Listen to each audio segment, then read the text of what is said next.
This is going to be an extremely busy month. I have to watch 104 soccer games, follow the pregame, the postgame, yell useless opinions at the TV. It's a lot.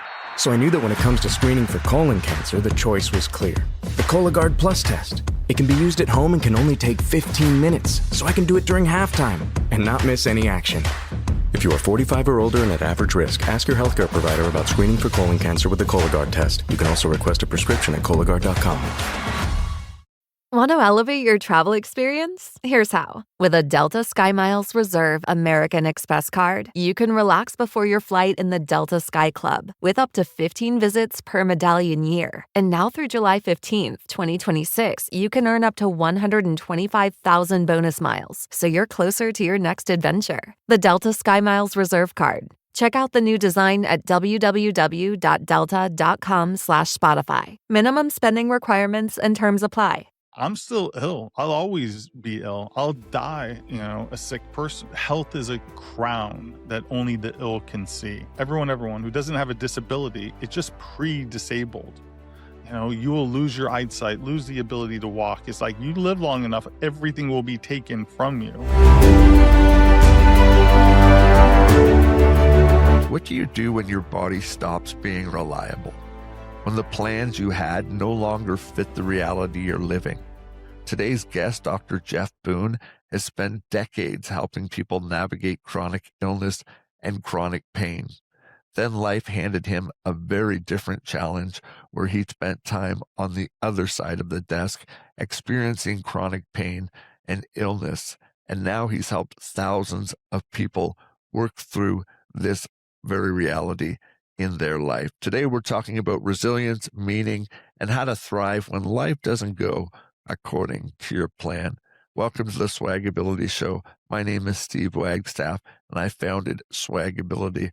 Our desire is to share stories that become light in dark places and to show you that you still have purpose. Our goal at SwagAbility is to see all individuals thriving no matter where life finds them.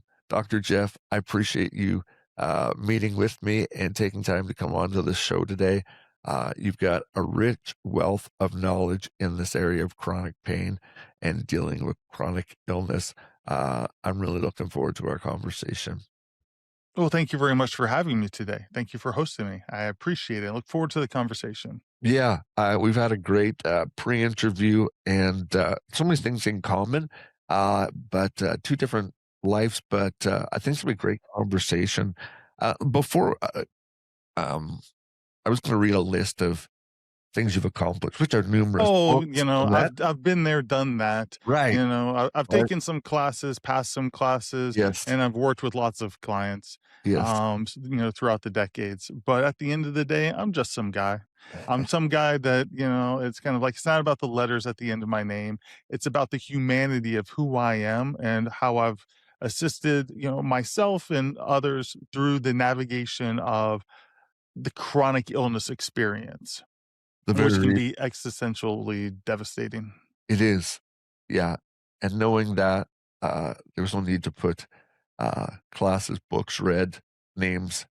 So I appreciate that about you. It was your humility that I was drawn to when we first met. But when you look back, like our life values start to get ingrained into us as young people, really. And I'm just wondering if you're comfortable with sharing enough. What did home look like before professional career comes along?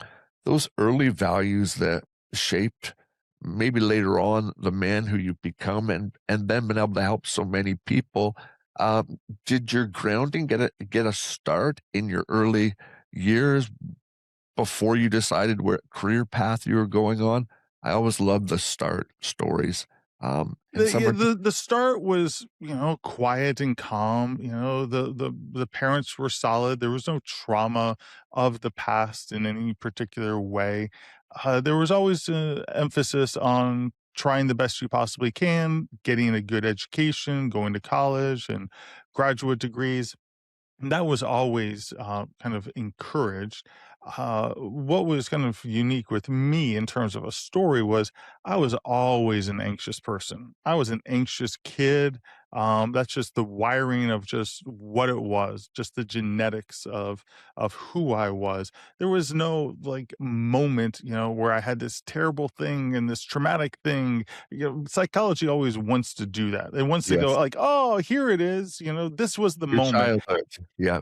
Yes, and sometimes in meandering through all of that history, as if you can possibly pick out this one event that would Invented that. explain everything. Yeah. And usually it is just this genetic, this biology. It is just this predisposition to have a particular personality. And for me, it's, because I've done the brain scans, I have an overactive basal ganglia, which is, part of the limbic system within the brain. And so I'm just kind of more of a anxious person.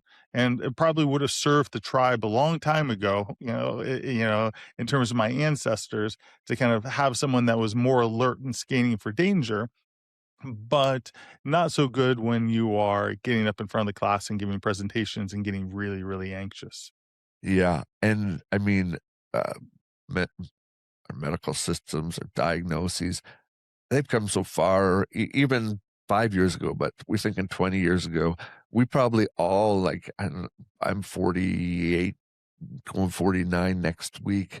I mean, I think of how many different diagnoses could I have probably had slapped on me as a kid, Yes. if these things existed back then, because I mean, I was an oversensitive kid, like, got, as a redhead, got picked on my early years of school and then, learned to hide it really well and became, used to class clown, but to make up for those areas where where I felt like I was so vulnerable in those areas. But again, no major event. It was just my DNA hardwiring. And Yes, I think absolutely. so. I think those things, um, I think even what they call weaknesses, I think used in a proper way can actually become a strength and a platform, even whatever age it is, to work with someone else to make their day better.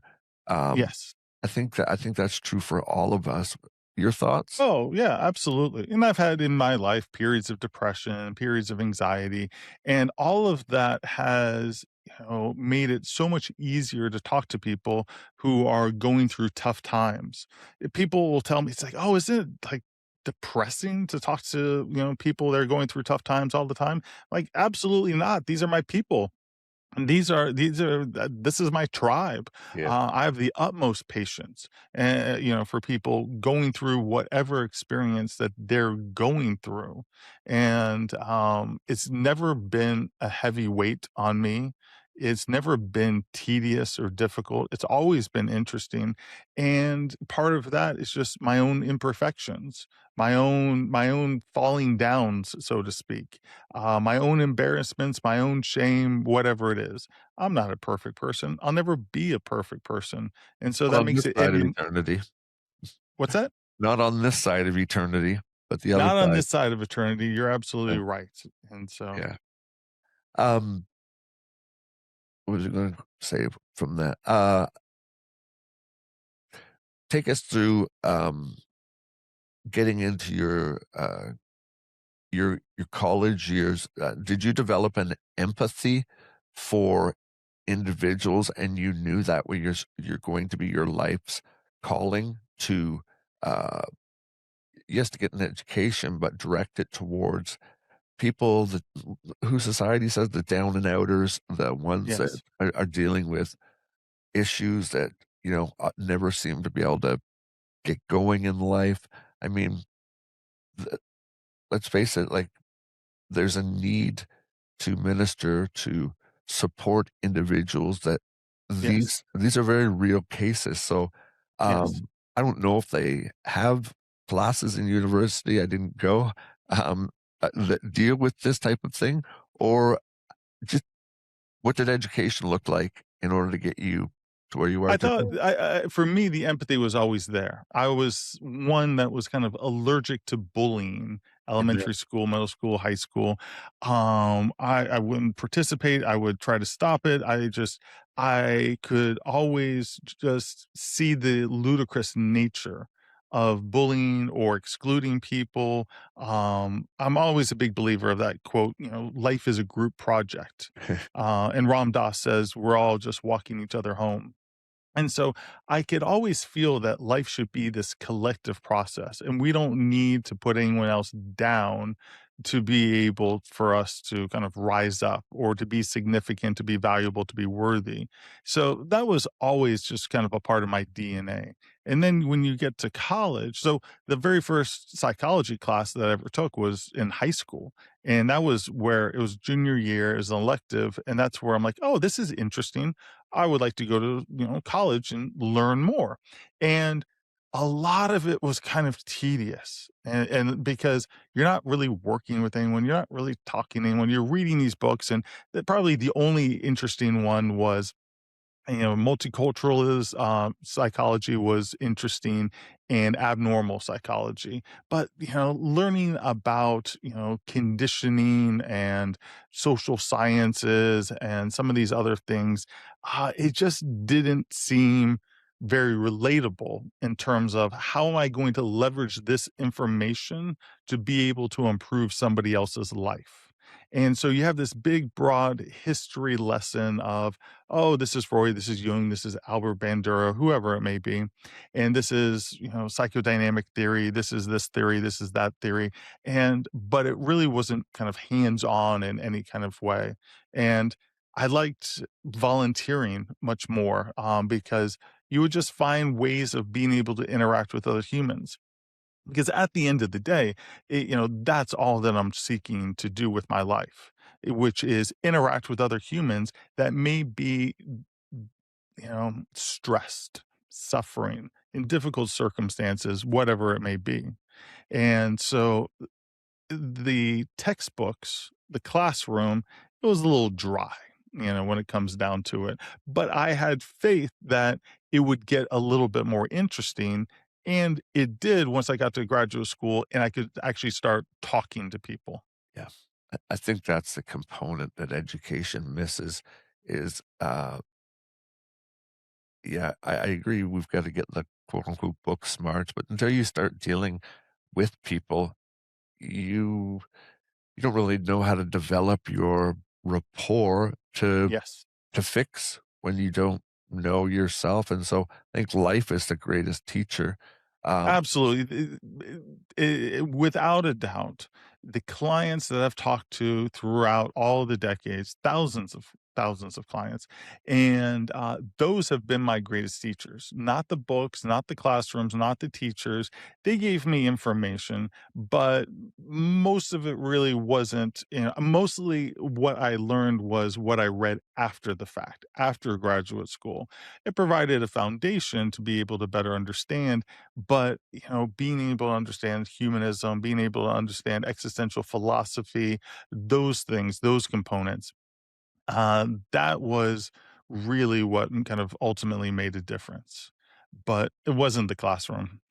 so we've talked about decades because literally thousands of people you've worked with and helping them move forward in life and be able to live a life of well, what we say thrive, enjoy.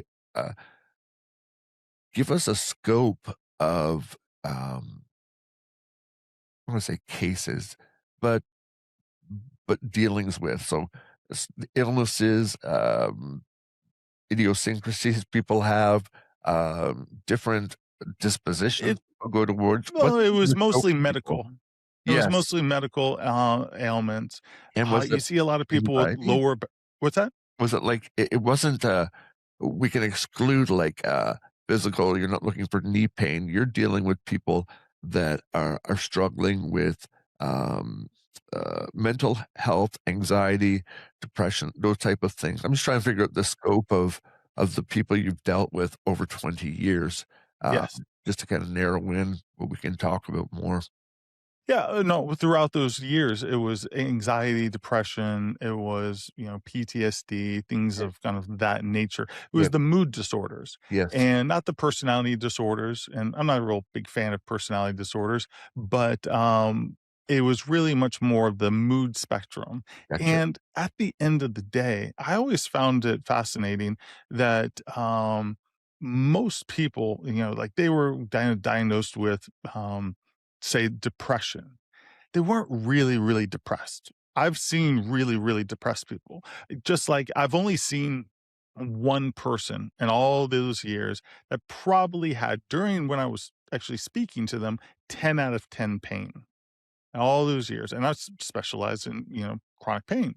And I would very rarely see people that were actually incredibly depressed. And after, talking to a few that absolutely were, it's like, oh, okay, if this is really, really depressed, other people, okay, what they're dealing with is grief, sadness, feeling demoralized, maybe feeling hopeless and helpless. But much more within the subclinical range. Most of my work at the end of the day with most clients, most of them would fall into that kind of walking wounded subclinical range of not depression, but sadness, not the clinical anxiety, but kind of like the worried, the worry, the concern, feeling unsafe in their body, things of that nature. And that's just that's what it was. Sure, I would see people with panic attacks and they would have panic attacks in front of me and they would have anxiety and whatnot. But the majority of people really kind of fall into the subclinical element. I agree with that. There is a difference. I had a father that was hospitalized with a guard on his room for suicidal tendencies, and he came after a cancer. He had leukemia, and then all the anti-rejection drugs just caused Yes. a massive imbalance in his brain, and he went from this stoic leader and pastor in our church to a man I didn't recognize. And so I recognize there's a difference between those clinical depression and then those that are dealing. And I will say this though, everyone's experiences are are valid no matter what Yes. level. We don't elevate their depression above that Hmm. person, right? Suffering, suffering. It is, and that's, I think, the best way to say it. We've used the term existential a couple times. And so, what do you mean when you say chronic illness is an existential experience? Because I think that's that's a $10 word at the end of the day, or what in this day, it's $100 word. But let's break down meanings for a little bit so people maybe have a better Well, understanding. when I think of the existential, existence, and the pillars that I think of are four. We talk about freedom and how it either increases, decreases, or what exactly does someone perceive to be the freedoms that they have within life.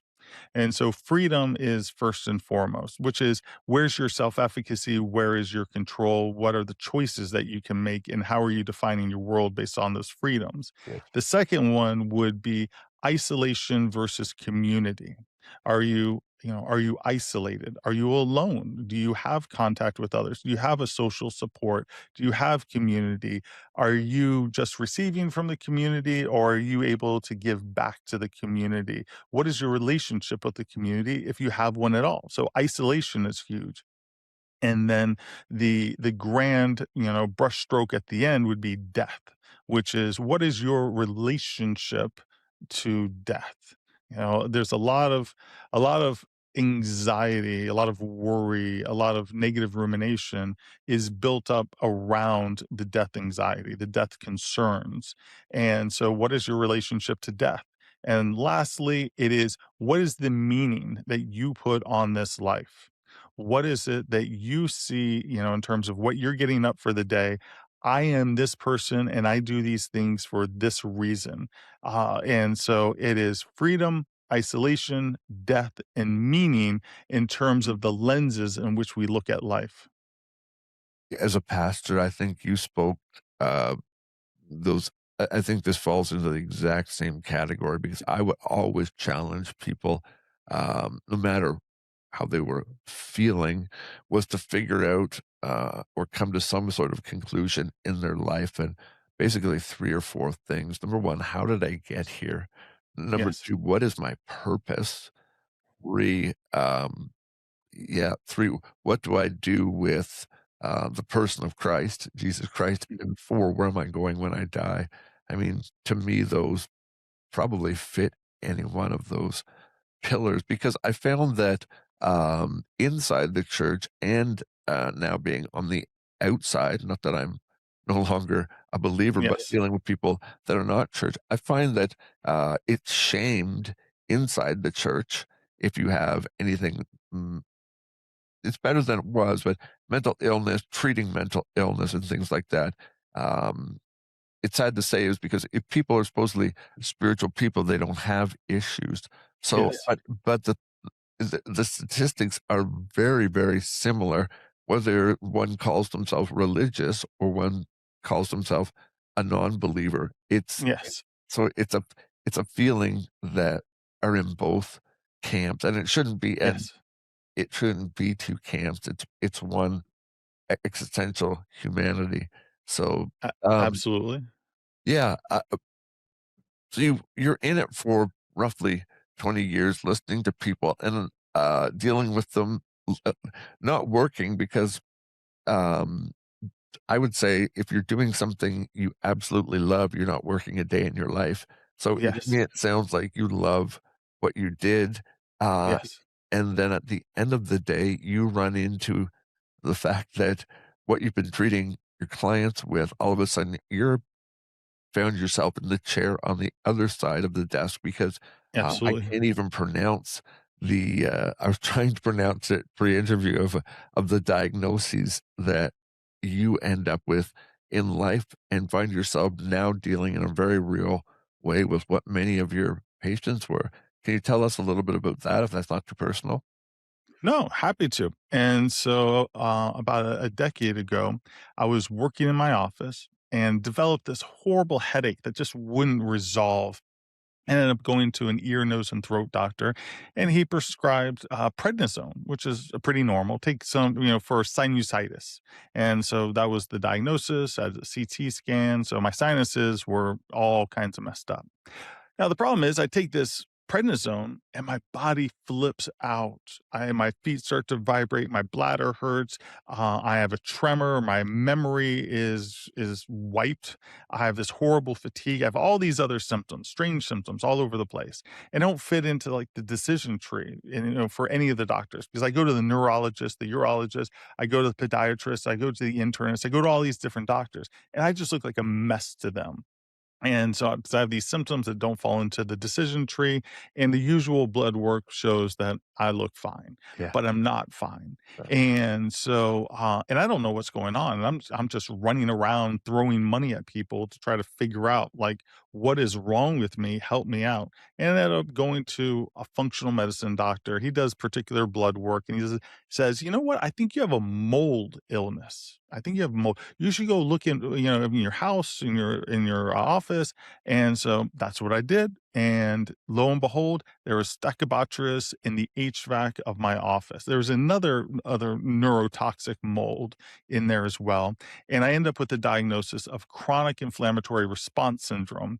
So roughly about a quarter of the population has a particular gene that makes it hard for them to excrete essentially the mycotoxins. And so instead, they just recirculate it and they just stay inflamed. And that's exactly kind of what happened to me. And then I start down the path of trying to treat it for. Yes. You still with me? Yes. No, Oh, no, no. sorry. I thought, did you have a question? No, I thought the sound cut for a second. Oh, no, What no, does no, it no. look like symptomatically? What are you dealing with because of this toxicity coming from the mold? How does Memory it impairments. memory I impairment? can't look at a TV because the light. It's like I had a concussion, and someone can't scroll on the TV because it makes me nauseous. The movement of the TV, the movement, or like seeing Christmas lights. It was just nauseating. Too much stimulation. I couldn't even like look at my cell phone, and I would end up just reading books. I wouldn't remember the books because my memory was so bad, but I needed a place to escape to. I had horrible, horrible insomnia. And that was a whole journey because I ended up doing these sleep studies and they didn't help at all. But I ended up kind of doing some cortisol testing and it showed I had just had outrageous levels of cortisol. and which I then take certain supplements to be able to kind of help partially regulate.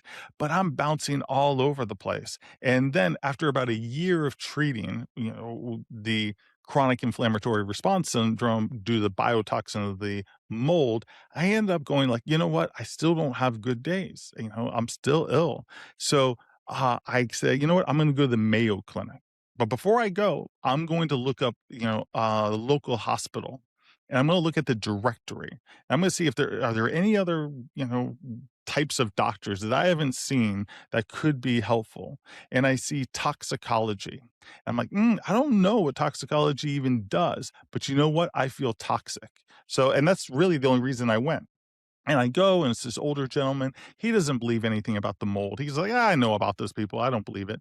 And it's like, I don't really care. Just, is there anything that you can do to help me? It's like, I'm not well. And he believed me. He listened to me, and he ends up, testing my immunoglobulins, and my immunoglobulins are all clinically low.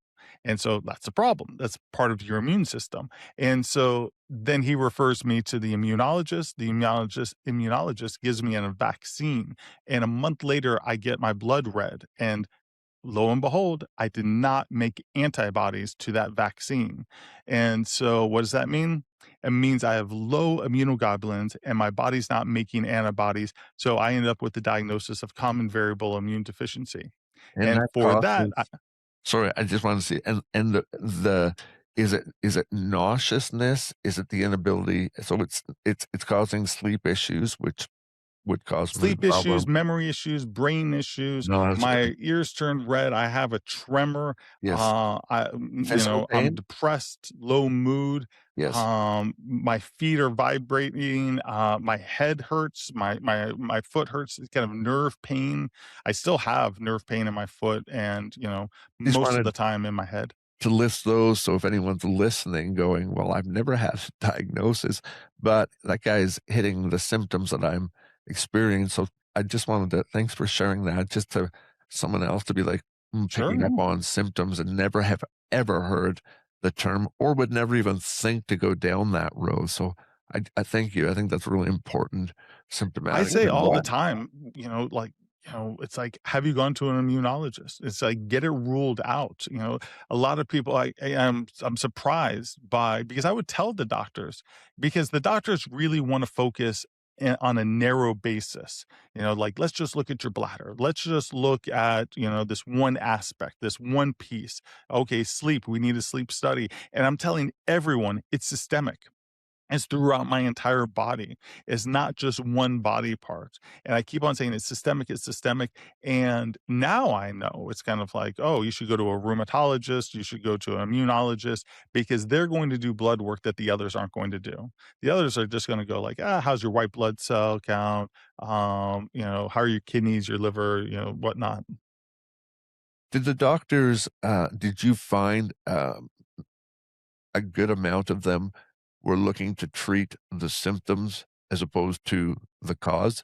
Because that's a Yes. issue in medicine today is let's Everyone is treat going to the look symptom. at based on like what is available in terms of what they prescribe.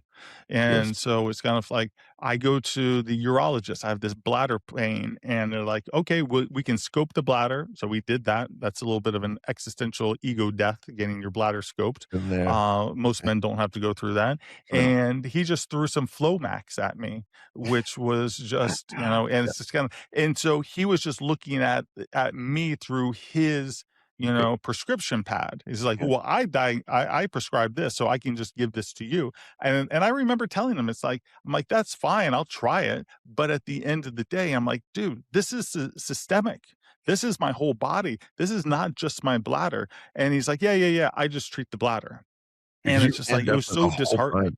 You would end up with a whole bunch of because of the in their well-meaning, trying to help the symptom, prescribe that, but if you're on that hunt to figure out, "I've gotta rule this out," and you take everything that each doctor gives you. I had a grandmother like that. I mean, not that you are, anywhere near this, but if that didn't get treated. She wanted to hunt down why she wasn't feeling well. But at the end of the day, trying to wean her off of probably Sure. 40 different medications Absolutely. became life's greatest problem. And I mean, it took some time, but so yeah, I agree that it's not treating the symptom, it's being dogged that you know your body best and Mhm. this isn't working. So don't settle for it. Uh, I would say I would move through life trying to find an answer until Yes. there wasn't one to be found. And then I Yes. turned to how do I now live with this? C5 Yes. quad, spinal cord injury, not gonna not gonna heal itself miraculously and without help. So now how do we manage symptoms? But I would say to anyone, dogged determination to figure out why you're not feeling well, 100%. is the best. Like just if you don't do it for yourself, the Medicare systems in both countries aren't going to Yes. just say, well, I'm going to call you in just because I've got some time to look into this. I say be determined. Yeah. How did, let me ask you this. How did you, or how do we, I guess, rebuild meaning when the future we expected completely disappears?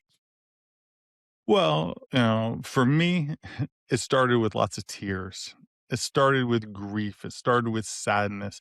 And that grief, that sadness, those tears, it was the process of being able to let go of Yes. the past self. You have to, because people do this all the time. They judge today. The rules for today are rules that were established 10 years ago when they were healthy, when things were going well. And if you do that, every day is going to be a failure. Every day is going to suck Yes. because you have to have the rules and expectations for the day based on what you possess today, not what you possessed a decade ago. So you have to be able to grieve, to be able to let go. Now, the tricky thing with grief, especially with chronic illness, is that grief will be a boomerang. You are not going to grieve it, set it down, and you will not revisit it. Grief is going to be revisited on a regular basis. And if you are, working on the grief, it becomes an easier experience, but it's still always going to be an experience. Think that's a problem too in society is for some reason grieving is seen as a weakness, especially among men. Um, my wife's trying to teach that to me now. We lost my service dog got run over, Oh, terribly okay. hurt by it, grieving Sure. it. But my idea of grief is where she wants to reminisce over pictures and that. And Yes. don't show me, like ignore Hmm. work, whatever. But that's probably part of the reason I was telling you I ended up in the hospital the other Yes. day because it's an unhealthy way to do things. So I think normalizing grief is a great statement because Yes. yeah, and I used to hate the term and I thought it was developed during COVID, a new normal. But I think the Yes. reality is we have to deal with a new normal generationally as we move through life because the only certain thing we have in life is change. Yes. It's Absolutely. coming whether we want it or not. Yeah. Yeah, how did your clients take that? And let me roll it back a little bit more. How would you help a client refocus the fact that grieving is okay and maybe we need to manage that grief in such a way as you're going to explain now? Well, I mean, to start off with, in terms of the most basic way, it's that, sunlight is the best disinfectant. So how do you bring it into your conscious mind? How do you allow it to sit with you? And there's countless ways. I mean, it's like you could just talk to a friend about it. It's just like talk to a partner, a spouse about it. You could just, get some paper and write about it for 10 minutes a day. You're bringing it into your conscious awareness. You don't have to just kind of stay on it every single moment of the day, but at the same time, giving, a dedicated portion of your day to just being able to acknowledge it. And it's like just shedding skin. It's like a snake shedding skin. It's outgrowing its old body because the rules have changed. But it's not the end of the snake to shed the skin. It's now the new normal. It is the chrysalis on, onto the butterfly. And it's the evolution. And, if you look around the world, and I'm just giving you kind of two examples here, it's kind of like the leaves falling off the tree. Give it some time, the leaves will come back. It's gonna, the shedding the skin, the transition to from the chrysalis to the butterfly. There is so much knowledge in the nature, that we're surrounded by. We just have to pay attention to it and to say, if the trees can let go of things, such as their leaves, I can let go of things to allow something to come in the future, to allow a new growth to occur. Yeah, uh, that's that's so that's such a good analogy, and it's such truth. Like, I think we're so blind to so many examples God brings into our life. You mentioned friend, talking to a friend about it, and I think that's great, and family's great to do that too. And I think there's probably people are welcoming to that. But what happens when friends and family don't understand what you're carrying with chronic illness, with things that are the unseen, but yet still ruin life? It's still an illness. When you're not well, you're not Yes. well, and you go through every day just trying to put one foot in front of the other. And when friends and family don't understand it, what do you say to that as a, as a professional in this business? One, you ask for help. You ask communities. You may ask your church. You may be a part of a church group. You could be part of a small, study group for the Bible, and that you ask for help. And you ask everybody. You could ask, there are particular people that could be therapists, coaches, mentors in terms of the illness. There are advocacy groups in terms of whatever it is that you're going through, that you're not alone, that there are online forums that exist as well. And you try to reach out to all of them. And there is no one perfect path. Oh, go talk to this person, go do this thing. But you kind of ask the world. And I remember in college, this is one of my weaknesses, was that I didn't ask for help. I didn't go to office hours. There was a writing center on the campus, and I was too embarrassed because I was such a bad writer that I was too embarrassed to go to the writing center and ask for, when they know that I'm a bad writer, and they have something there for me, but I didn't ask for help. And and at the end of the day, it's kind of like you don't know where the help is going to come from. Is it a therapist, a coach, a mentor? Is it an advocacy group? Is it an online group, who are individuals that are going through the same thing that you can talk to? I don't know where it's going to come from. And so you ask everybody in all facets, please, is there anything that you could do? Do you know anyone who would be beneficial for me to connect with? I think that's the beauty of, as much as there's darkness online, and people Yes. can find that and get absorbed into it. I don't think in this day and age, I know this is a bold statement, but it's coming from someone, a quadriplegic, does deal with mental health, varies at time, but we don't, I don't think we have a pass or an excuse anymore to say nobody gets it. Because there Yes. are people that get it. It's how determined you are to find that group, that Sure. family, that body, and because I don't think there's any illness, chronic illness, pain, whatever, maybe a bold statement, that someone else hasn't or isn't dealing with some sort of Yes, that absolutely. could relate to you. True? Yes, absolutely. I know for myself, if I walk out my door and I go up and down, knock on all the neighbors' doors, I'm probably not going to find anyone with common variable immune deficiency or someone with a primary immune disorder. But if I type it in to some of my social media, Yes, lo and behold, here are a bunch of people with common variable immune deficiency. yes, And it's kind of like, and there are doctors with it, there are therapists with it. It's kind of like, and there are people that are absolutely positively understanding, yes. with this illness. How do you think the definition of resilience has changed over the years? Because I think that's what we all strive for. I think for the most part, deep down, we really want to be those resilient people. But do you think the definition has changed over years? I think the definition is the same, but I think we are in this fast-paced culture of instant gratification that,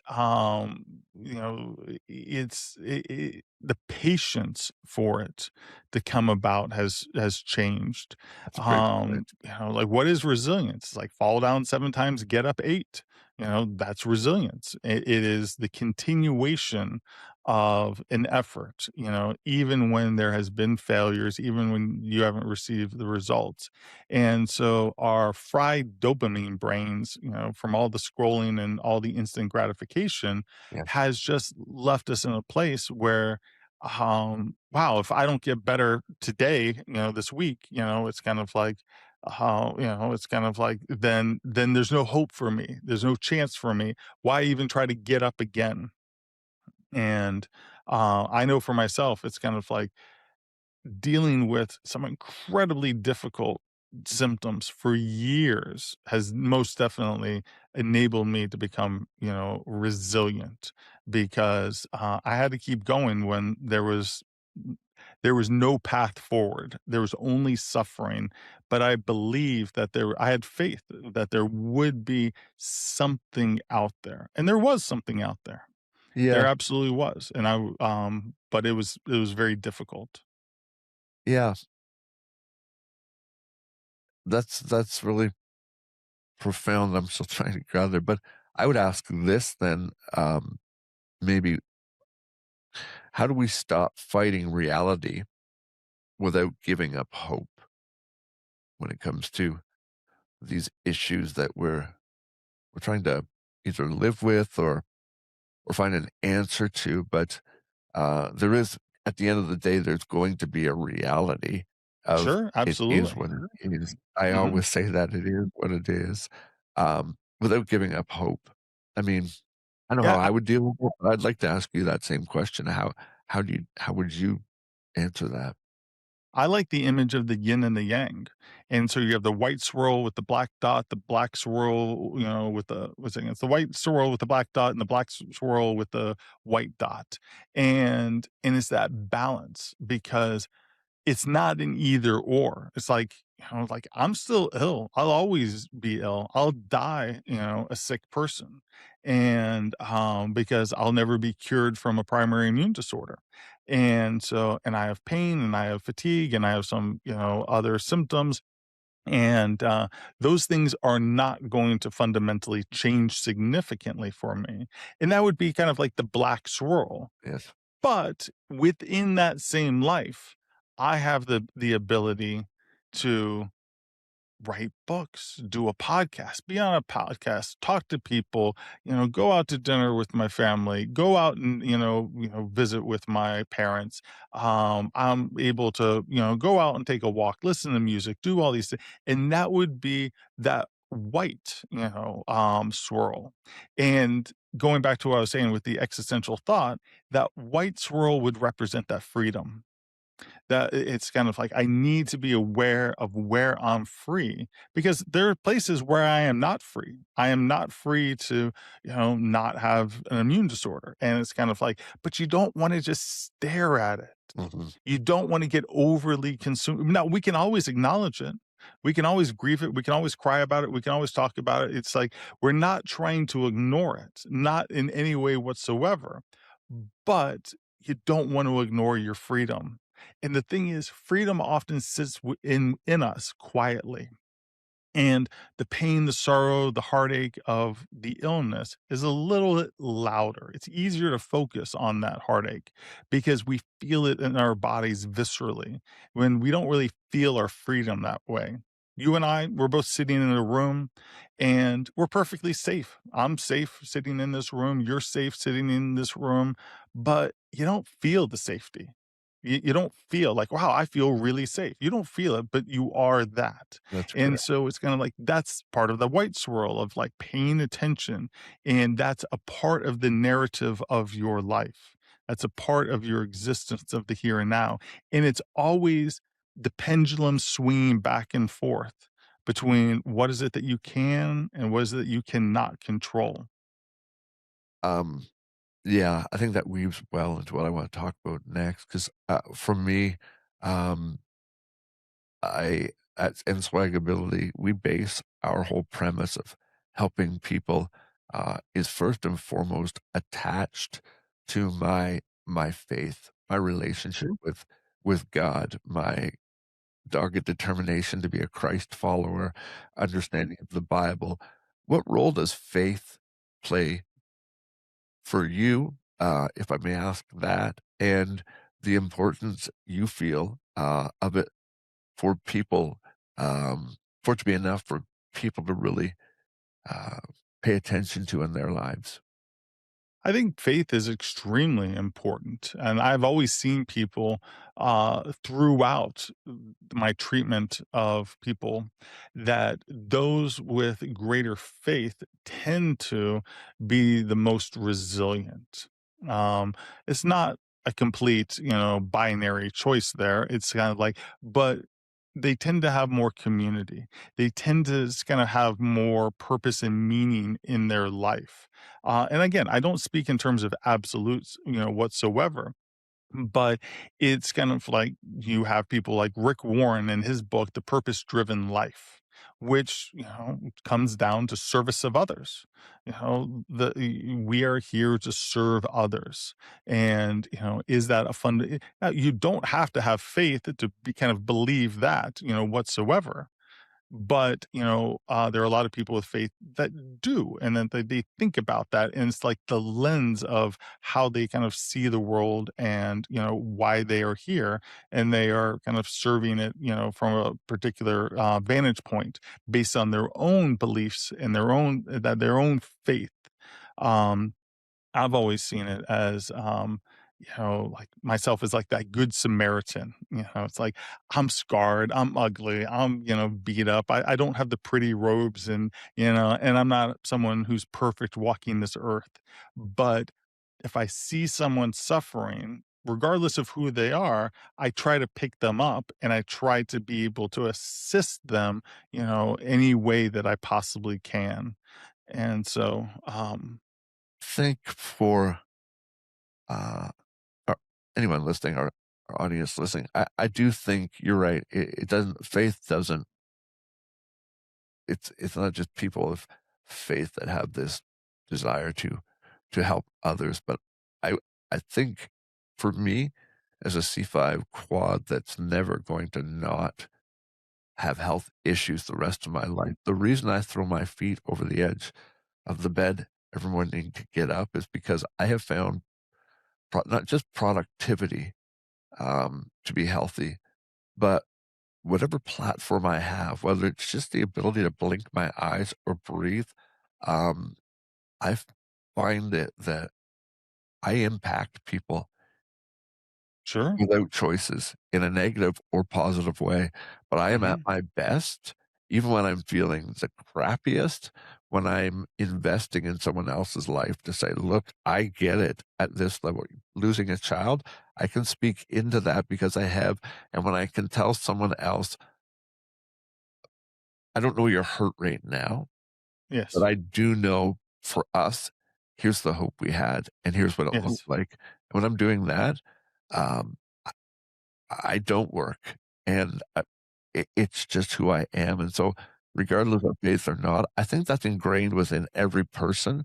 Um, Yes. I just think we lose that sense of really drilling down on it when we ourselves don't feel well. And I Yes. think that that's normal. I don't feel well all the time, but I know I feel better even when I feel not well. I feel better when I'm at least doing something, and it's Yes. even better when it's for someone.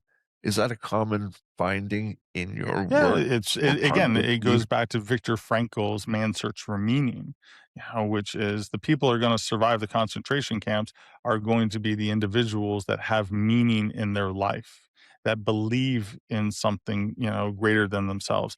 And, humans can do extraordinary things when they believe in something, and it can help us get through the dark nights of the soul. I also find that it's important to have a relationship with the word forgiveness. We are all imperfect people. I am an imperfect person, and I have an imperfect body. I'm an perfect soul. Lots of imperfections, around.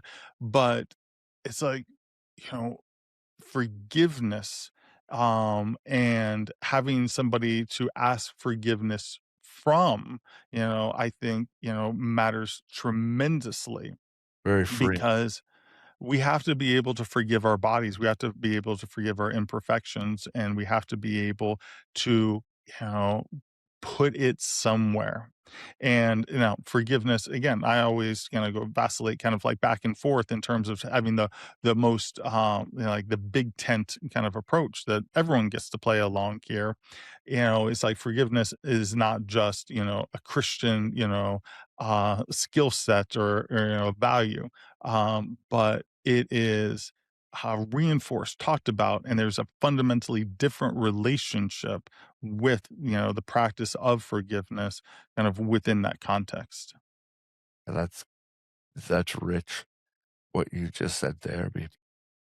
I mean, we know what unforgiveness does to the soul and to the body when you know you've wronged, but until you get that off your chest and do that. So I think forgiveness works in so many other areas in Yes. our life that I've never thought of it like that before. Resentment and anger will eat you alive. Yes. Yeah, When you're out for revenge, bring the two art shovels. You'll that's bury yourself in somebody else. that's yeah. This is why I love podcasting and meeting people, because they just bring new attention to life in ways that we all don't. And if it works for podcasters, right? It's it's a certainty for mankind, if they connect with their fellow brother or sister over whatever topic that might be. You're Yes. dealing with something in your life. You're an expert on something. You're passionate about something. And so, I just throw that out there to people listening. You don't have to start a podcast to meet people, but it's been one of the most enriching things in my life to sit across a computer screen and listen to things that people have said that they've dealt with and paint it in a light you've never seen it before. Um, what about people who don't live with chronic pain? What do they what do you think they fail to understand about it or about that person? Speak to the one today that's like, I can't relate to anything, or maybe not anything, but I can't relate to majority of what they're talking about. Talk to them for a minute about the person they're either living with, the friend that they're like, I can't hang out with them because he's always this way. What would you say to that person that doesn't deal with what might be coming for them down the road, but certainly is involved Sure. with them? I was going to mention that, but I always like the quote, health is a crown that only the ill can see. Yeah. And so you don't really appreciate your blessings. Just kind of like we didn't appreciate, how easy childhood could be for lots of people, Yes. not having to pay taxes, not having to work, I just had to learn things and go play in the playground. But, like that was too tedious. And it's kind of like, oh, that was a crown. It's like the whole youth is wasted on the young kind of approach. Um, and and so it's kind of, I would say it's like, look at the lives of the people who are ill. Look at that and see, does that make you think of any particular blessings that you have within your own life? because we take things for granted. If you live long enough, you will be ill. There's no question about it. People, everyone who doesn't have a disability, it's just pre-disabled. You will lose your eyesight, lose the ability to walk. It's like you live long enough, everything will be taken from you on a physical basis, and you'll become very frail and weak. You'll develop cancer that, X, Y, and Z.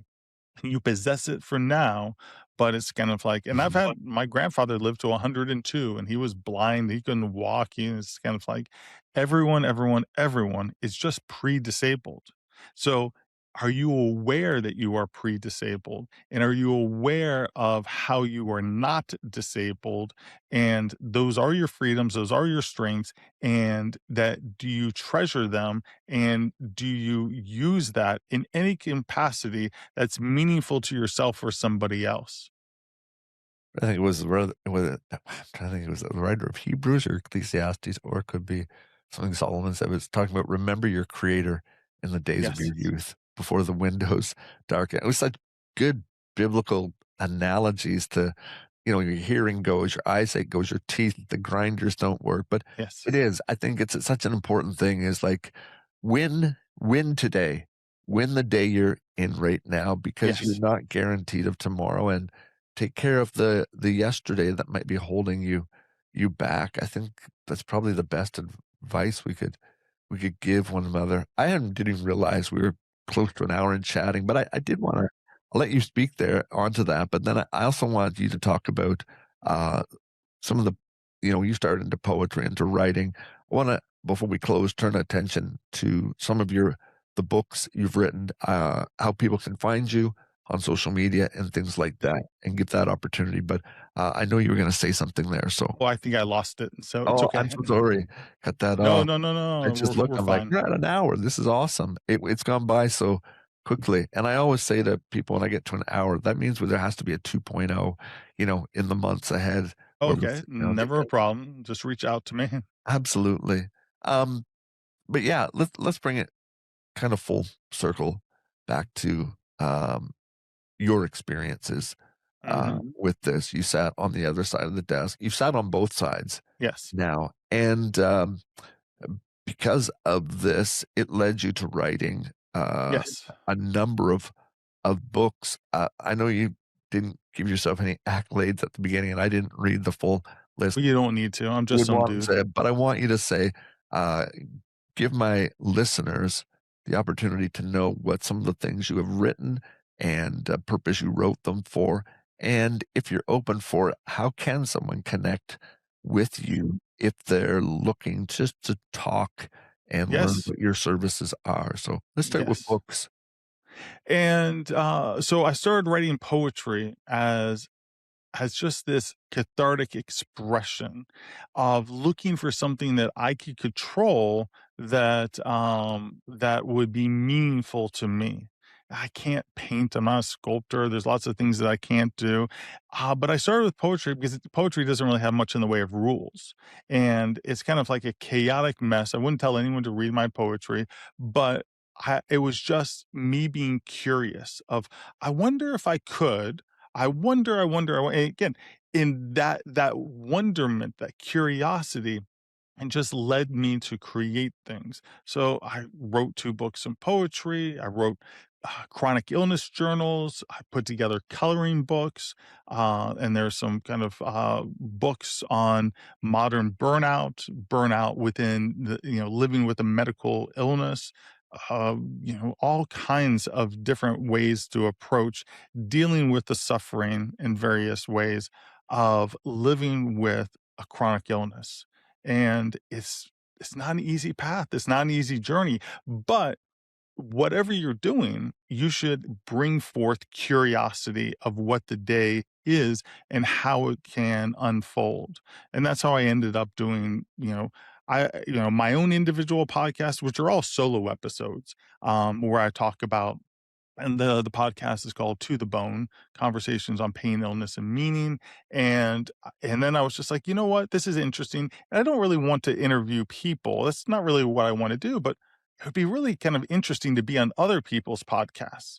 So I signed up with a service called Podmatch, Great. and that's how I became a guest on other people's podcasts and talking to people all over the world and all kinds of people, all kinds of circumstances, and it's just interesting. It's fascinating. It's this fun little thing that I get to do, which is start off with this curiosity.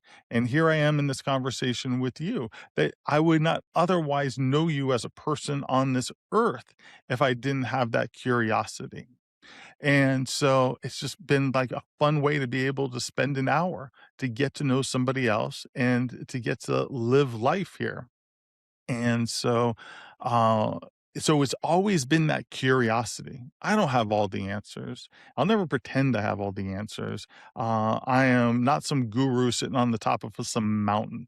But, I help people with medical burnout, the medical being stressed, living in a difficult situation that you cannot control on a medical basis, an illness, whatever it may be. I don't have cures. I wish I did. It's kind of like, don't have cures, but it is the editing of the story to be able to make it fit better than it fits right now. And, if someone wants to reach out, chronic illness coach, mentor, they can go to drbone.live. That's DRBONE.live. And that's the easiest way to connect with me and find me. We'll keep all those in the show notes as well. I'll link to your books. I'm assuming they're available on It's on my Amazon website, and and on then the that goes website. directly to Amazon. Great. So we can get to there because they are for any age, like you said, coloring Yes. books to whatever. Yeah. So I would highly It's all say over the place. Dr. Jeff's stuff. He's a true gentleman. He's authentic, which I think is what the world needs is people who are authentic. That's what you'll find in Dr. Jeff. Uh, Last question before we ride out of here. What does right now, we're all just walking each other home to mean Yes. today? That we are here for others. It's like if you're having a tough time with grief, the best way to cope with grief is to go help someone who's coping with grief. If and that's what I do. It's like I cope with illness, so I want to help people who are also dealing with illness themselves. And so we focus and we worship too much that sense of I. What do I need? What do I? And how am I going to get through this? And it's it's of course that's always going to be a component, but we need to incorporate more we, and we need to incorporate more community and a greater sense of the awareness of others and how we can serve others. Yeah, that's a wonderful way to end what I feel has been a very profitable conversation from me. And I pray for those that are driving, listening it, or to those that are getting it on our YouTube that it's very profitable for them as well. Thank you for your time, Dr. Jeff. I look forward to 2.0 down the road. Absolutely. And thank you very much for having me today. But yes, and in the future again, friends. If this podcast has meant anything to you, or perhaps you know a loved one, or everyone knows somebody that could be down and out at this time, you would do my wife and I the greatest honor by sharing this podcast with someone else, or even more so, it means more than a donation. Uh, would you subscribe to our YouTube channel or whatever podcast format you're listening on? Would you follow us so you'll know when the next one drops? And if you actually have the time, head to our Apple or Spotify account, leave a comment on there. I'd love to know where you're listening from and what some of the topics you'd like to hear us speak on in the coming days. But remember, friends, your story has power and your life has plenty of purpose. So stay faithful, keep moving forward, remember others, and thrive wherever life finds you. Swags out.